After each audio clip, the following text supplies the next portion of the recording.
ಇಂದೇ ಡೌನ್ಲೋಡ್ ಮಾಡಿ ಮತ್ತು ನಿಮ್ಮ ನೆಚ್ಚಿನ ಶೋಗಳನ್ನು ಆನಂದಿಸಿ.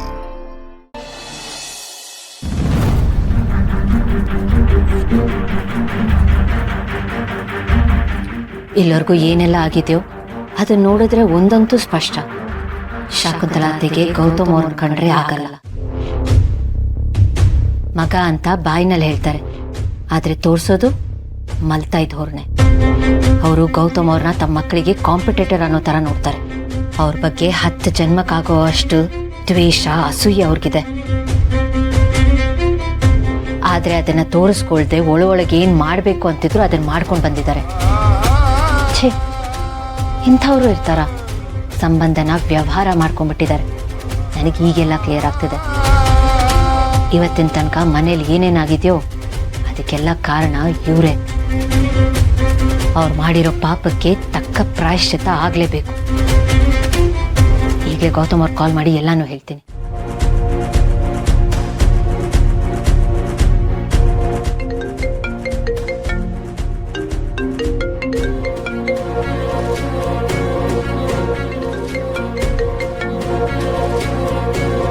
ಅಮ್ಮ ಅಲ್ಲಿಗೆ ಬಂದಿದ್ದಾರಾ? ಮನೆಗೆ ಬನ್ನಿ ಅಂತ ಕರೀತಾ ಇದ್ದಾರಾ? ಸಾರಿ, ನಾನು ಅಮ್ಮನಿಗೆ ಹೇಳಿದೆ, ಅಮ್ಮ ಅವ್ರಿಗೆ ತವ್ರ ಮನೇಲಿರೋದಕ್ಕೆ ಆಸೆ, ಈಗಲೇ ಹೋಗಿ ಕರಿಬೇಡಿ ಅಂತ. ಇಲ್ಲಪ್ಪ, ನಾನು ಮಗುನ ತುಂಬ ಮಿಸ್ ಮಾಡ್ಕೋತಾ ಇದ್ದೀನಿ, ನಾನೇ ಏನಾದರೂ ಅವ್ಳಿಗೆ ಕನ್ವಿನ್ಸ್ ಮಾಡಿ ಕರ್ಕೊಂಬರ್ತೀನಿ ಅಂತ ಅಲ್ಲಿಗೆ ಬಂದರು. ನಾನು ಶಕುಂತಲಾ ಅಮ್ಮನಿಗೆ ಹೆತ್ತ ಮಗ ಅಲ್ಲದೆ ಇರ್ಬೋದು, ಬಟ್ ನನ್ನ ನೋವು, ಸಂಕಟ ಎಲ್ಲ ಅರ್ಥ ಆಗುತ್ತೆ. ನನಗಂತೂ ಶಕುಂತಲಾ ಅಮ್ಮನಿಗೂ ನನ್ನ ಹೆತ್ತಮ್ಮನಿಗೂ ಏನೂ ವ್ಯತ್ಯಾಸ ಗೊತ್ತಾಗಲ್ಲ. ಇಬ್ಬರು ಪ್ರೀತಿನೂ ಒಂದೇ ಥರ. ನೋಡಿ, ನಾವಿಬ್ರು ದೂರ ದೂರ ಇರೋದು ಅಮ್ಮನಿಗೆ ಇಷ್ಟ ಆಗಿಲ್ಲ, ಅದಕ್ಕೆ ನಿಮ್ಮನ್ನು ಕರ್ಕೊಂಬರೋದಕ್ಕೆ ಅಂತ ಬಂದಿದ್ದಾರೆ. ಯಾಕ್ರಿ ಸೈಲೆಂಟ್ ಆಗ್ಬಿಟ್ರಿ? ನೀವೇನು ಬೇಜಾರು ಮಾಡ್ಕೊಬಿಟ್ರಿ. ನಿಮ್ಗೆ ಯಾವಾಗ ಬರಬೇಕು ಅನ್ಸುತ್ತೋ ಅವಾಗ ಬನ್ನಿ, ಓಕೆ? ಬಲವಂತ ಏನೂ ಇಲ್ಲ, ಆರಾಮಾಗಿ ಬನ್ನಿ. ಏನಿಲ್ಲ ಗೌತಮ್ ಅವರೇ, ಅತ್ತೆ ಹೇಳಿದ್ದು ಸರಿಯಾಗಿದೆ. ನಾನು ನಿಮ್ಮನ್ನ ತುಂಬಾ ಮಿಸ್ ಮಾಡ್ಕೋತಿದ್ದೀನಿ. ಸೊ ನಾನು ಬರೋದಕ್ಕೆ ರೆಡಿಯಾಗಿದ್ದೀನಿ, ಬಂದು ಕರ್ಕೊಂಡು ಹೋಗ್ತೀರಾ? ಅಲ್ಲ ರೀ, ಬಾಣಂತಿರಿಗೆ ಮೂಡ್ ಸ್ವಿಂಗ್ಸ್ ಆಗುತ್ತೆ ಅಂತ ನನಗೆ ಗೊತ್ತು, ಬಟ್ ಈ ರೇಂಜ್ಗ ಸರಿ, ನೀವು ಇಲ್ಲಿಗೆ ಬರೋದು ನನಗೂ ಖುಷಿನೇ. ಬನ್ನಿ. ನೋಡಿ, ನಿಮ್ಮ ನಿರ್ಧಾರನ ಅರ್ಧ ಗಂಟೆ ಹೋಲ್ಡ್ ಮಾಡಿ ಇಟ್ಕೊಳ್ಳಿ, ಚೇಂಜ್ ಮಾಡಬೇಡಿ, ಓಕೆ? ಇಲ್ಲ ಇಲ್ಲ, ಇದರಲ್ಲಿ ಯಾವ ಚೇಂಜಸ್ಸು ಇಲ್ಲ. ನೀವು ಬನ್ನಿ, ನಾನು ಹೊಡೋದಕ್ಕೆ ರೆಡಿ ಮಾಡ್ಕೋತೀನಿ. ಅದೇ ಮೈಂಡ್ ಸೆಟ್ಟಲ್ಲಿ ನಾನೇ ಬಂದು ನಿಮ್ಮನ್ನು ಕರ್ಕೊಂಡ್ಬಿಡ್ತೀನಿ, ಓಕೆ? ಯಾ, ಓಕೆ ಮೇಡಮ್.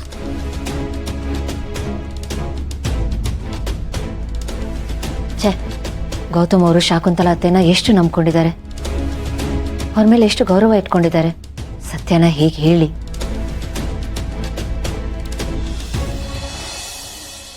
ಭೂಮಿ, ಹೋಗ್ಲೇಬೇಕೇನೆ? ಹಾಂ, ಆಗ್ಲೇ ಹೇಳಿದ್ನಲ್ಲ, ಹೋಗ್ಲೇಬೇಕು. ಕಂದ, ಇನ್ನೊಂದ್ಸಲಿ ಯೋಚನೆ ಮಾಡೆ, ಸ್ವಲ್ಪ ದಿವಸ ಇದ್ಬಿಟ್ಟು ಹೋಗೆ ಪ್ಲೀಸ್.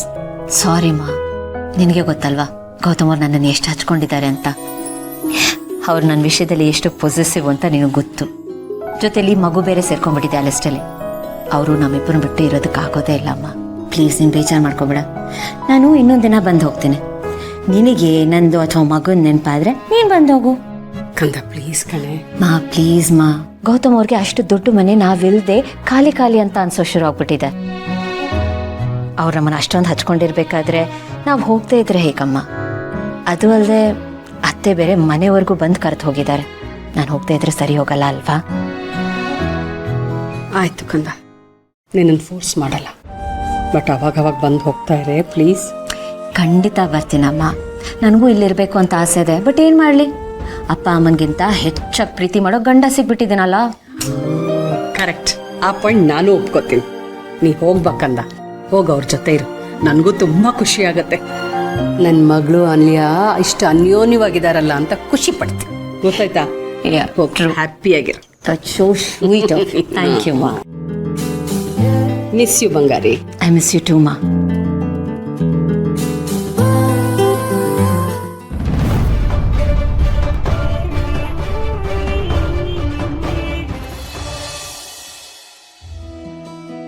ಏನ್ ನಡೀತದೆ? ಏನ್ ಮಾಡ್ತಿದ್ರಿ ಎಲ್ರು?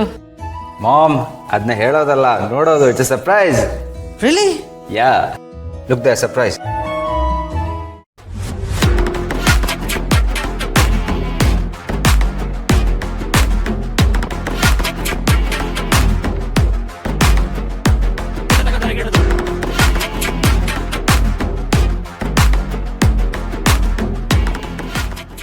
ಅಲ್ಲ, ಇದೇನಿದು? ಪ್ರತಿ ಸಲ ಬರ್ಬೇಕಾದ್ರೂ ಆರತಿ ಮಾಡ್ಬೇಕಾ? ಹ್ಞೂ ಅತ್ತೆ, ಈ ಮಗು ಈ ಮನೆದು ಮೊದಲನೇ ಮೊಮ್ಮಗು ಅಲ್ವಾ? ಅದು ಅಲ್ಲದೆ ರಾಜ್ಕುಮಾರ ಪ್ರತಿ ಸಲ ಹೊರಡೋಗಿ ಬಂದಾಗಲೂ ಆರತಿ ಬೇಕೇ ಬೇಕು, ಕಡ್ಡಾಯ ಅದು ಅಲ್ವಾ ಕರೆ?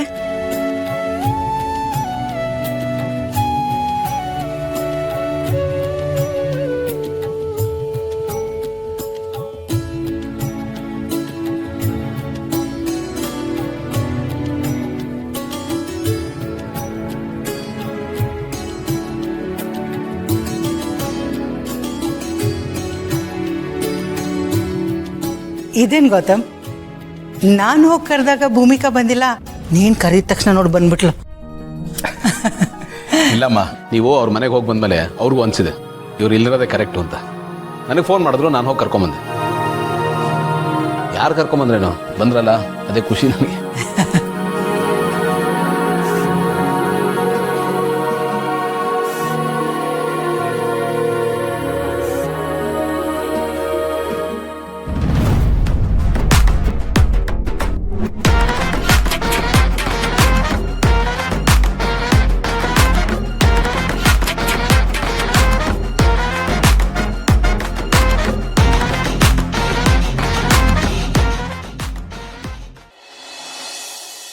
ಹೇಳಿ ಸರ್, ಏನು ನಿಮ್ಮ ಮುಂದಿನ ಕಾರ್ಯಕ್ರಮ?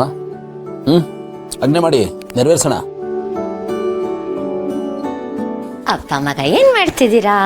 ಏನು ಮಾಡೋದು, ನನ್ನ ಮುದ್ದು ಮಗನ ಮುದ್ದು ಮಾಡ್ತಾ ಇದ್ದೆ.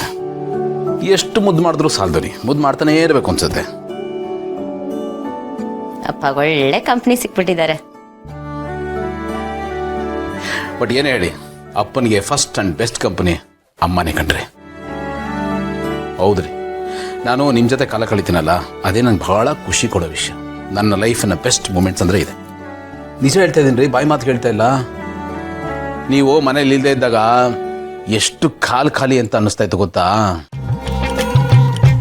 ನಿಮ್ಮ ಆಬ್ಸೆನ್ಸ್ ಎಂದು ಕಾಣಿಸ್ತಾ ಇತ್ತು ನನಗೆ. ಭಾಳ ಮಿಸ್ ಮಾಡ್ಕೊಂಡಿದ್ದೆ ನಿಮ್ಮನ್ನ. ಈಗ ನೀವು ವಾಪಸ್ ಬಂದ್ರಲ್ಲ, ಹೋದ ಜೀವ ವಾಪಸ್ ಬಂದಂಗಾಯ್ತು. ಗೌತಮ್ ಅವರೇ, ಅರೆ ನಾನು ನಿಜಾನೇ ಹೇಳ್ತಾ ಇದ್ದೀನಿ ರೀ.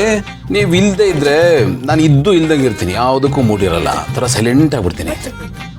ಈಗ ನೀವು ಮತ್ತೆ ಬಂದಿದ್ದೀರಲ್ಲ ವಾಪಸ್ಸು, ಫುಲ್ ಬ್ಯಾಟ್ರಿ ಚಾರ್ಜ್ ಆಗ್ಬಿಡ್ತೀನಿ. ಹೋದ ಜೀವ ಬಂದಂಗಾಯ್ತು ಅಂತ ನಾನು ಅರ್ಥದಲ್ಲಿ ಹೇಳಿತ್ತು. ಇದ್ಯಾಕೆ ಬೇಜಾರು ಮಾಡ್ಕೊತೀರಾ? ಈಗ ನೀವೇ ಹೇಳ್ತಾ ಇರ್ತೀರಲ್ಲ, ಮೀನಿಂಗ್ ನೋಡಬೇಡಿ, ಅದ್ರ ಹಿಂದೆ ಇರೋ ಫೀಲಿಂಗ್ ನೋಡಿ ಅಂತ. ಇದು ಹಾಗೇನೆ, ನೀವು ಸೆಂಟೆನ್ಸ್ ನೋಡಬೇಡಿ, ಸೆಂಟೆನ್ಸ್ ಹಿಂದೆ ಇರೋ ಸೆಂಟಿಮೆಂಟ್ ನೋಡಿ. ಹೆಂಗೆ ಟೀಚರ್ಗೆ ಕ್ಲಾಸ್ ತಗೊಂಬಿಟ್ಟೆ. ಮೊದಲಾದ್ರೆ ನೀವೊಬ್ಬರೇ ಇದ್ರಿ, ಈಗ ಇವನು ಸೇರ್ಕೊಂಡ್ಬಿಟ್ಟಿದ್ದಾನೆ. ನಿಮ್ಮಿಬ್ಬರನ್ನು ಬಿಟ್ಟಿರೋದು ಬಹಳ ಕಷ್ಟ ಆಗುತ್ತೆ ನನಗೆ.